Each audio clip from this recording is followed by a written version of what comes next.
In this video, I'll be giving you a quick guide on how to use Bing AI image generator. So first open your browser and search for Bing AI image generator.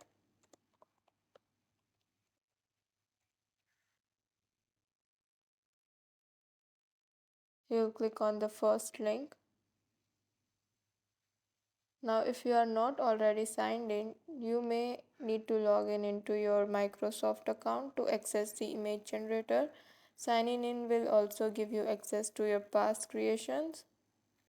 Now in this text box, type in the description of the image you want to create. Now I've written this prompt as an example. So after entering your description, you'll click on the create button. Once the image is generated, you'll see it appear in the results. You can click on it to view it in more detail. Now, if the image isn't exactly what you envisioned, you can adjust the prompt or you can try generating it again. So once you are happy with the image, you can click on it and click on download button to download it. You can also share the image directly from the platform.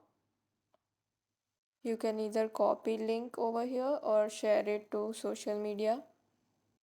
And that's quite it. You have now learned how to use the Bing image generator to create beautiful images with just a simple description.